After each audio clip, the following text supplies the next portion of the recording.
And welcome back to Daytime. Of course, we like to inform you about fun things in our own community, but it's also worthwhile to let you know about services that are offered and often quite in demand. And I was surprised myself to hear about the fact that this particular area is known to be very high with those that are afflicted with addiction, specifically to alcohol in this area. I want to inform you about an interesting program with our next three guests. Please welcome to Daytime Pam McIntosh, Addiction Service Program Director of the House of Friendship, Annette Parker, who is a volunteer and past program participant, and Janine Thomas, host of a 9ForNine gathering, which we will tell you what that's all about coming up in just a couple seconds. Pam, let's start with you and just the overall program and what is involved and what it's for.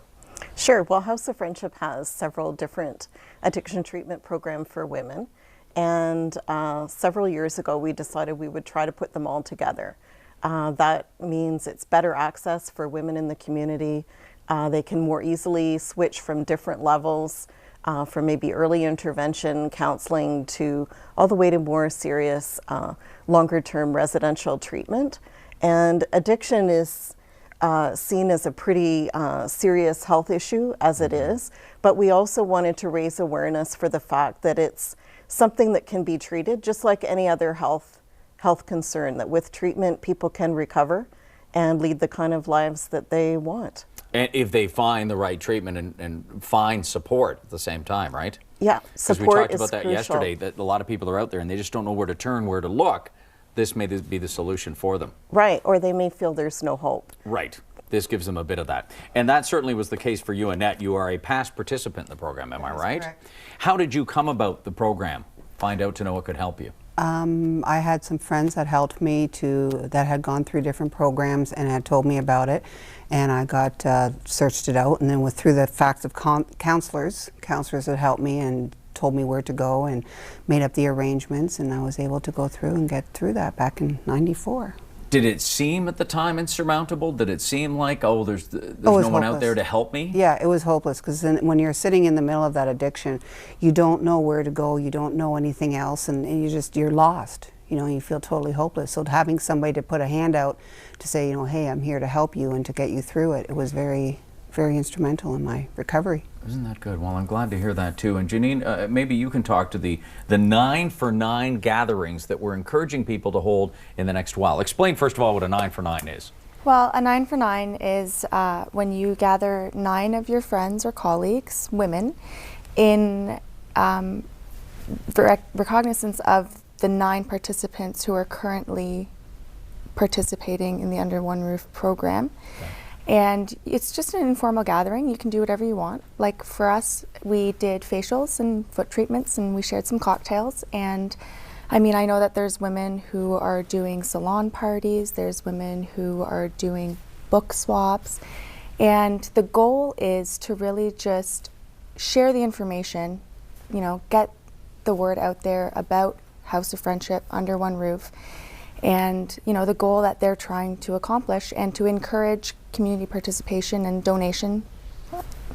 And facilitate conversation, I guess, between the women Absolutely. That gather, for the 9 women that get together. And the Under One Roof program and House of Friendship was really helpful in providing materials and the information for the women. We didn't really have any questions that were unanswered. Well, you know, Pam, and that's a good point, because for someone who's going through an addiction, they can feel isolation, can't they? That the world's all out to get them? Well, it's very isolating, often because people know they're not healthy. They may be making choices that they don't feel good about, and they don't know what to do about it, so they just go into themselves and isolate themselves from family or friends. Now, when I read addiction's a pretty broad term. Now, I spoke to alcohol specifically. Does it encompass different addictions?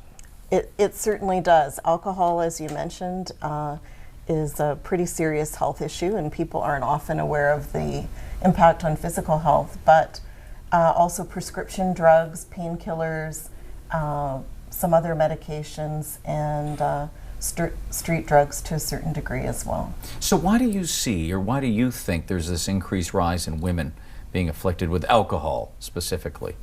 Well, we know that there's an increased targeting for advertising for women, and yeah, I remember reading about that. Yeah, isn't that interesting? It is. There's particularly with alcohol, a great increase, and then so we think advertising is a culprit.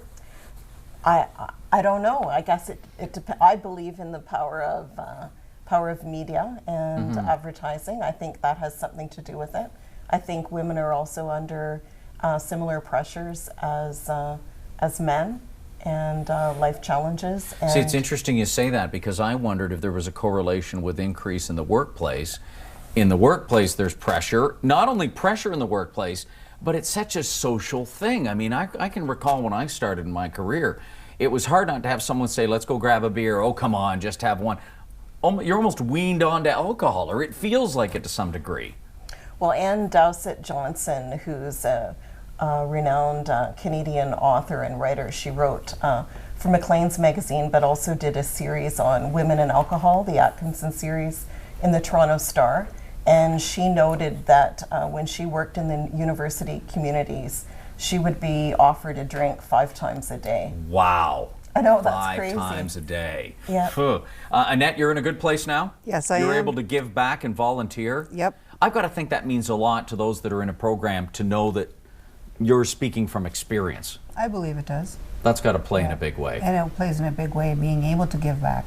And Right. being able to give back to the help that I received and be there for those other women and let them know that, you know, there's life after alcohol. And I'm assuming that some participants would want to share, others would be just sort of a little more reserved about what they want to say. But that's okay, either way, right?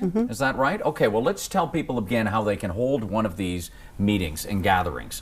Do they just have it informally? Do you want them to register online?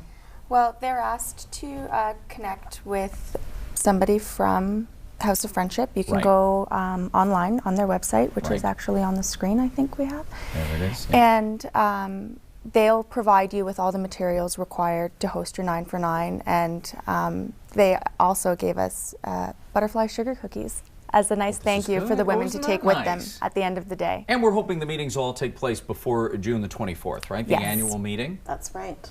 Okay, fantastic. Important information and a very important resource here in our own community. We've got the information for you on the screen, and thank you so much for your time. I appreciate that. Thank you, Thanks for ladies. having Important us. topic, important issue to be dealt with, and there's support right here in our own area. We will be back with more of Daytime in just a moment. Stay with us.